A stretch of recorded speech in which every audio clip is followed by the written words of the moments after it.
Olá, sejam bem-vindos mais uma vez para a nossa análise diária. Eu me chamo Sheila Dalmasquio e, para recordá-los, nós temos uma sequência de vídeos aqui que são entregues segundas, quartas e sexta-feiras que visam te entregar leituras gráficas para que você negocie no mesmo dia ou no dia posterior, tá? Lembrando que nesses 3 dias dessa semana são entregues essas análises com o intuito de que você consiga fazer boas entradas e uma lucratividade, né, de acordo com a gestão que você vai exercer, tá? Então, vou compartilhar minha tela aqui, a gente vai iniciar com um DXY, que é o par que a gente negocia com mais eh, tranquilidade, por entender que o dólar é um índice, logo, ele influencia as outras moedas, e, portanto, ele precisa ser analisado de início, tá? Bom, nós falamos na semana passada sobre a possibilidade dele romper esse nosso retângulo e vir buscar a linha de tendência de baixa, né? Cruzando com o preço do 108, que seria mais ou menos essa região. Neste momento, ele se encontra aqui. Eu ainda acho que hoje, por ser segunda-feira, nós estamos na terceira semana, indo para a quarta semana do mês. Ele ainda fazer um zigue-zaguezinho aqui, para então descer, tá? Podendo tocar essa região aqui do 104, tá? Essa movimentação de baixa, ao meu ver, é apenas uma retração do dólar, tá? Um respiro, vamos dizer assim, para que ele tome rumos mais alto. Eu vou botar o preço aqui, ó, como um preço de range. Melhor, vou fazer um desenho, acho que vai ficar mais adequado para os senhores. Acho que assim, opa, assim vai ficar melhor, né? Para que vocês tenham uma noção mais clara do que pode acontecer. Caso, né, ele respeite da forma como está aqui, ele tende a buscar novamente o fundo daqui ou até romper essa região, tá? Regiões de preço que ele pode vir aqui no 107, no 106 e ou aqui no 104, tá? Logo, a gente tem uma suspeita de uma direção que é de baixa, portanto, no ouro há uma possibilidade de alta e no dólar ien há uma possibilidade de baixa também. Então, para isso, a gente vai verificar para correlacionar essas informações de forma a gente poder fazer bom proveito nessas leituras. Bom, aqui vocês percebem que hoje, no dia de hoje, dia 21, segunda-feira, o ouro já abriu abaixo do 17,50, que foi uma região até interessante de suporte. Ele cai, podendo vir aqui para o preço do 17,30, que era o preço que eu sugeri a vocês, ou para esse preço aqui abaixo. Bom, se o gráfico aqui cai, o DXY lá automaticamente pode estar tentando levar o preço para cima. O que que acontece?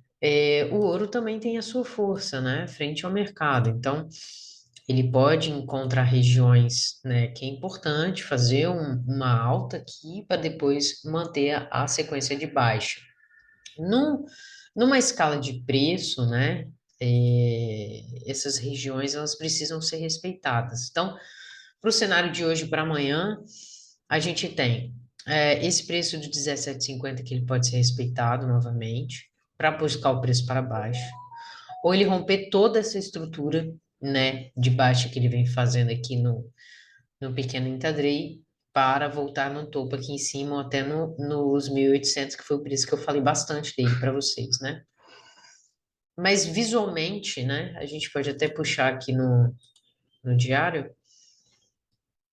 visualmente, ó, ele teve uma grande força que ele tomou aqui, né, frente a esses últimos dias, e a região dele ainda não chegou na região de 50% desse movimento, que é o ponto de pivô. Então a gente tem que aguardar mesmo como ele vai se comportar ao longo dessa semana e respeitar essas regiões de preço, tá? Ainda continuo com um raciocínio muito parecido do que falamos na semana passada, então Logo, podemos ainda continuar aproveitando os preços, tá? Eu vou deixar uma marcação de preço aqui nessa região também.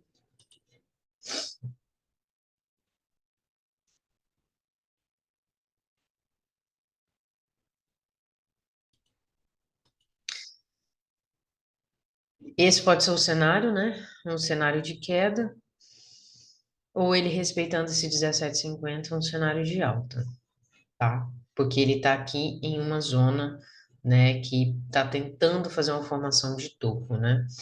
Eu até fiz esse desenho aqui na semana passada para vocês, né?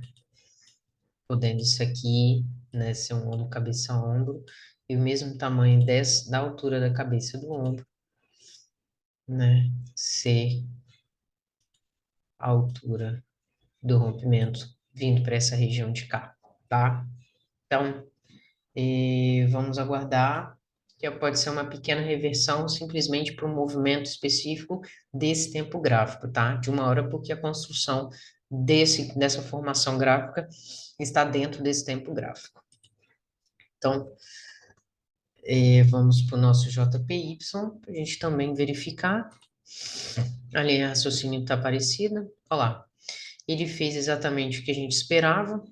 Ele saiu dessa acumulação, rompeu, está seguindo aqui o fluxo para o nosso ponto aqui. Lembrando que ele ainda pode, tá, tentar buscar essa linha de tendência de alta também, para tentar voltar aqui ou até que se romper vindo para regiões mais baixas, tá? Que faz regiões que a gente desenhou como uma região de 50%. Deixa eu jogar aqui para o nosso diário para a gente acompanhar isso, tá? Então, aqui, ó, foi nossa marcação do 131 e do 127. Então, se ele tiver vindo, né, para fazer a retração de 50%, fundo topo, 50% do movimento se daria mais ou menos nessa direção.